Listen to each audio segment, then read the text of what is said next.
అందరికీ నమస్తే అండి. శ్రీకాంత్ బొల్లా ఈ పేరు తెలియని తెలుగు వ్యక్తి ఎవరు ఉండరు. అంధుడే కానీ ప్రపంచాన్ని జయించాడు, అంధత్వాన్ని జయించాడు, కోట్లాది మందికి స్ఫూర్తివంతంగా నిలిచాడు.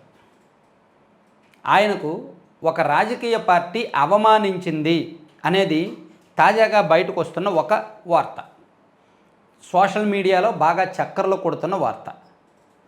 ఇది నేను పూర్తిగా నిర్ధారించలేను, కానీ సోషల్ మీడియాలో చక్కర్లు కొడుతోంది, కొన్ని వెబ్సైట్లలో వార్తలు వస్తున్నాయి, కొన్ని గ్రూపుల్లో వార్త బాగా సర్క్యులేట్ అవుతుంది. శ్రీకాంత్ బొల్లాను అవమానించిన ఆంధ్రారెడ్డి పార్టీ అని. సో నేను దీనిలో ఫ్యాక్ట్స్ ఏంటి అని గూగుల్లో చెక్ చేశాను. అసలు నిజంగా ఈ శ్రీకాంత్ బొల్లా అనే వ్యక్తి వైఎస్ఆర్సీపీలో చేరాలనుకున్నారా, ఏమైనా ప్రయత్నం చేశారా అని శోధించినప్పుడు నాకు కొన్ని క్లిప్పింగ్స్ కనిపించాయి. అది నేను చూపిస్తాను.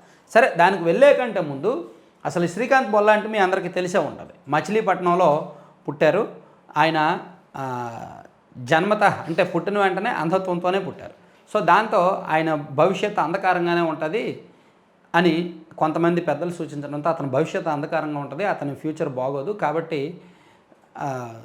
అంటే అతన్ని పుట్టుకలోనే చంపేయమని కొంతమంది సూచించిన కుటుంబ సభ్యులు ఒప్పుకోలే.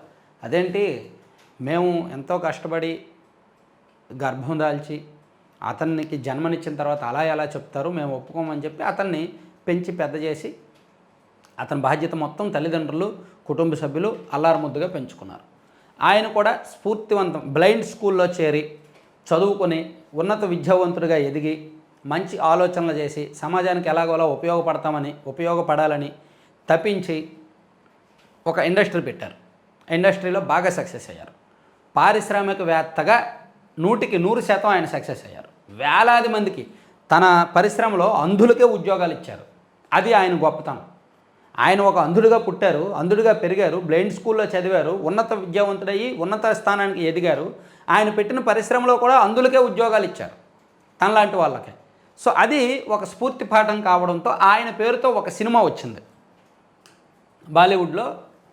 ఇదిగోండి, శ్రీకాంత్ అనే సినిమా వచ్చింది. రాజ్ కుమార్ రావు ఆయన పాత్ర పోషించారు. జ్యోతిక, అలయ అండ్ శరద్ కెల్కర్ వీళ్ళందరూ ఉన్నారనమాట. ఈ సినిమా బాగా సక్సెస్ అయింది.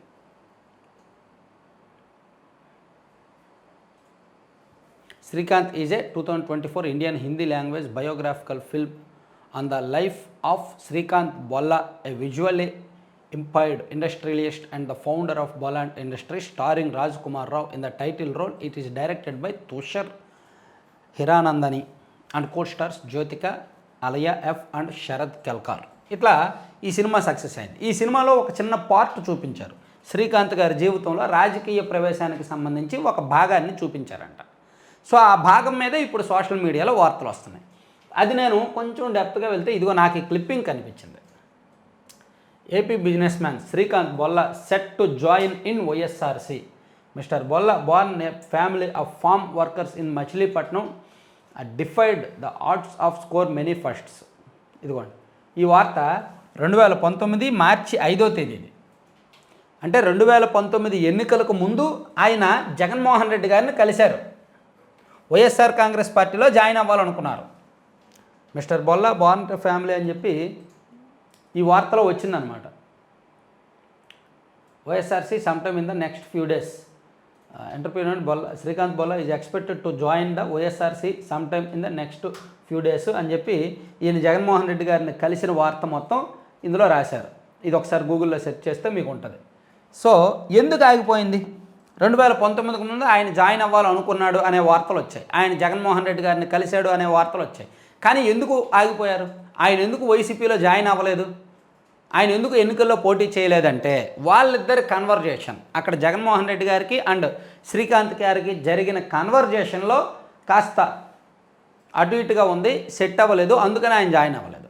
సో అది ఇప్పుడు బయటకు వచ్చింది. అదేంటంటే నేను సోషల్ మీడియాలో వచ్చిన వార్త వచ్చినట్టు చదువుతా. దీనిలో నా కల్పితాలు నా పాత్ర ఏమీ లేకుండా ఒక వెబ్సైట్లో వచ్చిన వార్త వచ్చినట్టు చదువుతా. ఒక్క నిమిషం.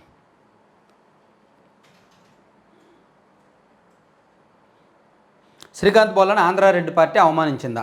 పుట్టుకతోనే అంధుడైన శ్రీకాంత్ బొల్లా వ్యవస్థలో ఎదురైన ప్రతికూలతను ఎదురించి పారిశ్రామికవేత్తగా ఎదిగిన తీరుతో రూపొందిన శ్రీకాంత్ చిత్రం ఓటీటీలో ట్రెండింగ్ అవుతుంది. ఆయన జీవితంలో ఎదుర్కొన్న ఆటుపోట్లను చక్కగా ఈ సినిమా చూపించి అందరిలోనూ స్ఫూర్తిని రగిల్చారు. అయితే తన అంధత్వాన్ని రాజకీయంగా ఉపయోగించుకోవాలని ఆంధ్రాలోని రెడ్డి సామాజిక వర్గానికి చెందిన ఓ రాజకీయ పార్టీ తీరును ఆయన తీవ్రంగా వ్యతిరేకించిన తీరు ప్రస్తుతం చర్చనీయాంశమైంది. ఆ రాజకీయ పార్టీ అతడితో ఎలా వ్యవహరించిందనే వివరాల్లోకి వెళ్తే, శ్రీకాంత్ బొల్ల అంధత్వంతో ఇదంతా పక్కన పెడితే అమెరికాలో మిచిగాన్ ఇన్స్టిట్యూట్ ఆఫ్ టెక్నాలజీలో ఉన్నత విద్య అభ్యసించి తన సొంత ప్రాంతంలో పరిశ్రమను స్థాపించి కేవలం అందులకే ఉద్యోగాలను కల్పించి యువ పారిశ్రామికవేత్తగా రాణిస్తాడు. అలాంటి ఉన్నత వ్యక్తిత్వం కలిగిన శ్రీకాంత్పై ఆంధ్రాకు చెందిన రెడ్డి పార్టీ కన్నేస్తుంది. తనకు కూడా రాజకీయాలపై ఆసక్తి ఉండడంతో ఆ పార్టీ నేతలతో చర్చలు జరిపాడు. శ్రీకాంత్తో ఆంధ్ర రెడ్డి పార్టీ అధినేత చర్చలు జరుపుతూ మీకు ఎందుకు టికెట్ ఇస్తున్నామో తెలుసా అని అడుగుతాడు. అయితే నేను పారిశ్రామికవేత్తగా రాణించడం, నా వ్యక్తిత్వాన్ని చూసి మీరు టికెట్ ఇవ్వడానికి ముందుకు వచ్చారని అనుకుంటున్నాను అని శ్రీకాంత్ అంటాడు. అందుకు రెడ్డి పార్టీ అధినేత సమాధానం ఇస్తూ, మా వద్దకు చాలా సంపన్నులైన మీలాగే మీకంటే పెద్ద పారిశ్రామికవేత్తలు మాతో టచ్లో ఉన్నారు. కానీ మీ అంధత్వం మీకు బలహీనత. మీకు టికెట్ ఇస్తే మా పార్టీకి బలం అని అవహేళనగా కించపరిచినట్టు మాట్లాడాడు. దాంతో రెడ్డి పార్టీ తీరుతో తీవ్ర అసహనం చెందిన శ్రీకాంత్ బొల్ల వారి గుడ్ బై చెప్తాడు. తన బలహీనతను కించపరచడంపై మనస్తాపం చెందినట్టు ఆయన జీవిత చరిత్ర ఆధారంగా తీసిన సినిమాలో చూపించారు. అయితే ఈ సీన్ చూసిన తర్వాత ఏపీలోని రెడ్డి పార్టీ అధినేతపై ప్రేక్షకులు కూడా తప్పుపడుతున్నారు. ఇంతకు ఆ పార్టీ ఏమిటో మీకు అర్థమైందా? అది ఆ సినిమాలో ఆ సీన్ చూపించారు. పర్టికులర్గా పార్టీ పేరు చెప్పలేదు, కానీ ఎవరికో అందరికీ తెలుసు 2019లో. సో అందరికీ తెలుసు అనడానికి ఇదిగో ఆయన వైఎస్ఆర్సీపీలో జాయిన్ అవ్వాలనుకున్నారు, జగన్మోహన్ రెడ్డి గారిని కలిశారు. కానీ ఎందుకు కలవలేదంటే వాళ్ళిద్దరి మధ్య జరిగిన కన్వర్జేషన్ అది. ఆయన బలహీనతను పార్టీ బలంగా వాడుకోవాలనుకుంది, అది ఆయనకు నచ్చలా. ఇదేంటి నా బలహీనతతో వాళ్ళు రాజకీయం చేయడం ఏంటనేది ఆయనకు నచ్చక ఆయన పార్టీలో జాయిన్ అవ్వాలి. సో ఇదండి జరిగింది. మరి దీన్ని రాజకీయంగా అంటే ప్రజలు ఆలోచించాలి. ఆ పార్టీ ఆలోచనలు ఏ విధంగా ఉన్నాయనేది ప్రజలు ఆలోచించాలి. అఫ్కోర్స్ ఆలోచించారు కాబట్టి తీర్పు అలా ఇచ్చారులే. సో అటువంటి రాజకీయాలను అయితే మనం ఎట్టి పరిస్థితుల్లో ఎంకరేజ్ చేయకూడదు. మీ ఉద్దేశాన్ని కూడా కామెంట్ చేయండి. Thank you.